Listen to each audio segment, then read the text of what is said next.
할렐루야. 주님의 이름으로 환영하고 사랑합니다. 동탄 예수교회 이용진 목사입니다. 마태복음 산책하기 네 번째 시간 함께 하게 되어서 너무나 기쁘고 감사하고 행복합니다.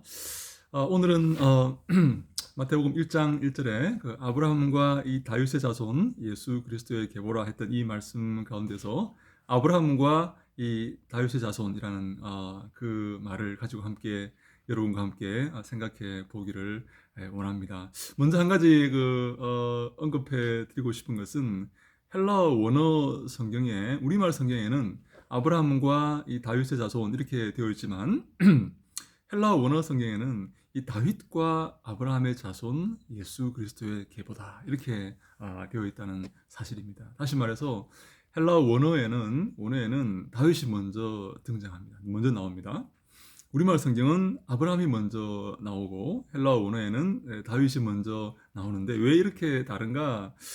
사실 특별히 큰 차이는 없습니다. 아마도 마태는 헬라어 원어 성경에서 다윗이 더 중요한 그런 인물이다라고 이렇게 생각을 하고 다윗을 먼저 기록한 게 아닌가라고 이렇게 짐작을 합니다. 왜냐하면 이 아브라함이라는 그 어떤 존재는 그 전 지구적인 그런 그 믿음의 조상이지 않습니까? 전 인류를 이렇게 바라보는 그런 큰 관점의 사람이고, 다윗은 그 이스라엘 백성의 가장 그 나라의 가장 전성기를 구가했던 왕이었기 때문에 아마도 당시 그 팔레스타인 유대교의 그 많은 유대인들은 이 다윗의 자손, 다윗의 영광을 회복하는 이 다윗의 자손을 메시아로 더 고대하고 더 거기에 포커스를 맞추고 있었지 않았는가라고 이렇게 생각을 할 수가 있는 것이죠. 다시 말해서 그 팔레스타인 유대교의 당시의 그 유대인들이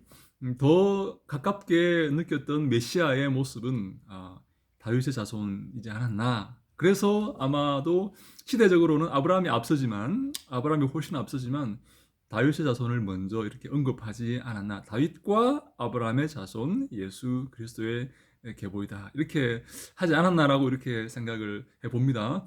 우리말 성경에는 왜 그러면 헬라어 성경 원문에 있는 대로 다윗과 아브라함의 자손이라고 말하지 않고 아브라함과 다윗의 자손이라고 이렇게 번역을 했을까요? 아마 우리말 성경을 이렇게 번역했던 분들은 아마도 아브라함이 그 전 인류를 대표하는 믿음의 조상이기 때문에 우리에게 그 유대인들을 이렇게 생각하면서 기록했던 마태의 관점도 중요하지만 전 인류의 믿음의 본을 보였던 그 아브라함이 우리의 더 본이 될 수 있다라고 생각했기 때문에 아브라함을 먼저 거명한 것이 아닌가라고 이렇게 추측을 해 봅니다. 근데 사실 아브라함과 이 다윗의 자손 혹은 다윗과 아브라함의 자손이라고 해도 그렇게 크게 차이가 나고 의미가 이렇게 문제가 생기는 것은 아닙니다. 왜냐하면 다윗과 아브라함의 자손, 다윗의 자손과 아브라함의 자손 혹은 아브라함의 자손과 이 다윗의 자손은 모두 다 그리스도를 의미하고 있기 때문입니다. 그 두 구절은 다 그리스도를 이렇게 거기에 포커스를 맞추고 그리스도를 말하기 위해서 거명된 그런 구절들이기 때문입니다. 먼저 우리가 아브라함의 자손, 아브라함의 씨앗이 우리가 다윗의 자손 그러면 그리스도를 의미한다고 이렇게 생각할 수가 있어요. 왜냐하면 신약 성경의 많은 부분 이 예수님을 이 다윗의 자손이라고 이렇게 말했기 때문이죠. 예수님께서 예루살렘 성전에 입성할 때에 예루살렘에 입성할 때에 많은 사람들이 종려나무로 가지를 이렇게 흔들면서 호산나 이 다윗의 자손이요 호산나 이렇게 외쳤지 않습니까? 그들이 고대했던 그 메시아의 모습이 바로 다윗의 자손의 모습으로 각인되어 있는 것이죠. 근데 우리가 이 갈라디아서 3장 16절에 보니까 이 약속들은 아브라함과 그 자손에게 말씀하신 것인데 여럿을 가리켜 그 자손들이라 하지 아니하시고 오직 한 사람을 가리켜 내 자손이라 하셨으니 곧 그리스도라 이렇게 말하고 있습니다. 다시 말해서 이 아브라함의 자손이 바로 그리스도이다라고 하는 의미의 말입니다. 이 다윗과 아브라함의 자손이 바로 그러니까 그리스도를 의미하는 그런 말이라는 것이죠. 근데 여기서 말하는 그리스도라는 이 존재는 그 어떤 하나의 그 수많은 그리스도들을 의미하는 게 아니라 오직 유일한 그리스도, 참된 그리스도, 하나님이 세우시고 부르시는 그 그리스도, 예수 그리스도를 의미하는 그런 말이 되는 것입니다. 다윗의 자손이 예수 그리스도를 의미하는 말이죠. 여러분, 우리가 그 다윗의 그 언약을 잘 알고 있지 않습니까? 사무엘하 7장 8절로 16절에 나타나는 이 나단의 신탁, 소위 나단의 신탁 혹은 이 다윗 언약을 보면요, 그 다윗의 자손이 어떤 모습으로 일하게 되고 어떤 사역을 하게 되는지가 나와 있습니다. 예수님께서 그 나단의 신탁에 예언된 그 말씀대로 그렇게 사역을 하시는 것을 보게 됩니다. 뭐 대표적으로 하나를 얘기하자면 이 나단의 신탁, 제가 나단의 신탁을 이렇게 화면에 띄워드려야 되는데 아직까지 제가 그런 실력이 못 됩니다. 여러분 한번 찾아보시면 될 것 같아요. 사무엘하 7장 8절로 16절 나단의 신탁을 보시면 대표적으로 다윗의 아들이 그 성전을 짓는 그런 일을 한다고 이렇게 말하고 있습니다. 왜냐하면 다윗이 성전을 지으려고 할 때 나단이 하나님의 말씀을 받아서 다윗에게 뭐라고 말합니까? 너가 당신의 성전을 짓는 게 아니라 당신의 자손, 당신의 후손이 성전을 짓게 될 것이다. 그렇게 말하지 않습니까? 근데 이게 사실 솔로몬에 의해서 이렇게 성취가 된 것이다라고 볼 수 있지만 영적인 의미에서 볼 때 예수님께서 그것을 성취하신 것이죠. 우리가 성경을 볼 때 일반적인 어떤 이 역사적인 관점에서 보기도 해야 되지만 예언적인 관점에서, 영적인 관점에서 우리가 볼 줄도 알아야 됩니다. 예수님께서 이렇게 그 성전을 이렇게 지으면서 어떤 성전을 짓습니까? 여러분, 성전은 어떤 곳입니까? 성전은 하나님을 만나는 곳 아닙니까? 하나님 만나서 하나님 말씀을 듣고 죄를 자복하고 그래서 제사를 드리고 하나님과의 관계를 올바르게 하는 곳이 바로 성전입니다. 근데 이스라엘 백성들이 이렇게 지었던 성전 혹은 헤롯이 지었던 그 성전이 과연 그 기능을 완벽하게 수행을 하였습니까? 그렇지 못했습니다. 그래서 예수님께서 성전을 보시면서 헤롯 성전을 보시면서 이 성전을 다 무너뜨려라. 내가 새로운 성전을 짓겠다. 그렇게 말씀하시지 않습니까? 무슨 말입니까? 이제 이 성전에서 하나님을 만나는 게 아니라 이 성전에서 하나님과 교제하며 하나님의 말씀을 듣고 하나님과 아름다운 관계를 이루어가는 것이 아니라 다시 말해 예수 그리스도 안에서 참된 하나님과의 만남, 하나님과의 관계를 이루어가게 될 것이다 라는 의미에서 내가 성전을 지을 것이다. 다윗의 자손이 성전을 짓는다는 나단의 신탁에 의하여서 내가 성전을 짓는 바로 그리스도이다 라고 말씀을 하시는 것이죠. 하나님이 우리에게 보내신 참된 메시아, 참된 그리스도가 바로 예수님이시다 하는 그런 말씀입니다. 예. 우리 마태가 지금 다윗과 아브라함의 자손 혹은 아브라함과 이 다윗의 자손 예수 그리스도를 말할 때에 참된 메시아, 진정한 메시아는 바로 예수 그리스도이고 예수 그리스도를 통해서 우리가 하나님을 만나게 되고 하나님의 말씀을 듣게 되고 하나님과 바른 관계를 이루어갈 수 있다는 그런 의미에서 마태는 아브라함과 이 다윗의 자손 예수 그리스도이다 그렇게 표현을 하고 있는 것입니다. 사랑하는 여러분, 우리가 초점을 맞춰야 되는 것이 있습니다. 저는 요즘 어떤 관점을 갖고 살아가야 되는가 하는 것에 대해서 관심을 조금 가지고 있는데요.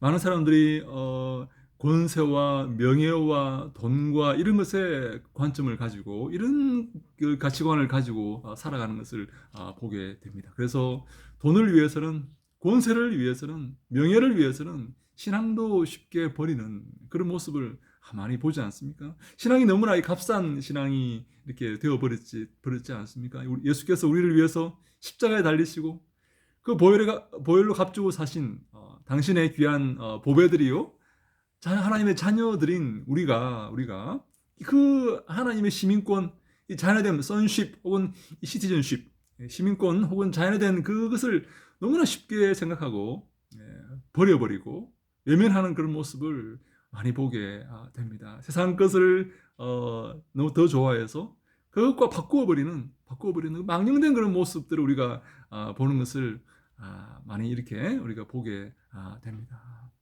우리가 오늘 집중해야 될 대상이 있습니다. 바로 예수 그리스도입니다. 예수님께서 가장 우리를 위해서 하나님께서 보이신 놀라운 그 사랑을 가장 잘 드러내셨고 참된 길을 우리에게 보이셨고 우리가 어떤 삶을 살아야 하는지를 보이신 분이 바로 예수 그리스도이십니다. 그래서 요한은 영접하는 자, 곧 그 이름을 믿는 자들에게 하나님의 자녀가 되는 권세를 주셨다라고 이렇게 말씀하지 않습니까? 영접하는 자, 람바노라는 말입니다. 람바노라는 말은 받아들이다, 취하다 그런 의미의 말입니다. 받다라는 그런 의미의 말입니다. 우리가 취해야 될 것이 무엇입니까? 우리가 받아들여야 될 것이 무엇입니까? 관심을 가져야 될 것이 무엇입니까? 예수 그리스도십니다. 또 한 차원 넘어서 예수 그리스도의 말씀을 우리가 받아들여야 한다라는 의미의 말도 됩니다. 왜냐하면 예수님은 로고스 하나님의 말씀이시기 때문입니다. 그래서 예수님을 받아들인다, 예수님을 취한다, 예수님을 선택한다라는 말은 하나님의 말씀을 선택한다라는 말이 될 수가 있습니다. 왜냐하면 예수님은 말씀이시기 때문입니다. 그렇죠? 사랑하는 여러분, 우리가 하나님의 말씀을 취하고 계십니까? 하나님의 말씀을 받아들이십니까? 내 가치관이 우선입니까? 아니면 하나님의 말씀이 우선입니까? 내 가치관과 하나님의 말씀이 서로 상충될 때, 대립될 때 우리는 무엇을 선택해야 되겠습니까? 네? 내 가치관을 버리고 하나님의 말씀을 선택해야 되겠습니까? 아니면 하나님의 말씀을 버리고 외면하고 내 고집대로, 내 주장대로 살아야 되겠습니까? 하나님 말씀을 선택하는 바로 그 자가 하나님의 자녀입니다. 바로 그 자가 복된 사람입니다. 시편의 1편에 뭐라고 말합니까? 복 있는 사람은 어떤 사람이라고 말합니까? 여호와의 말씀을 주야로 즐거워하여서 주야로 묵상하는 자이다라고 말하고 있습니다.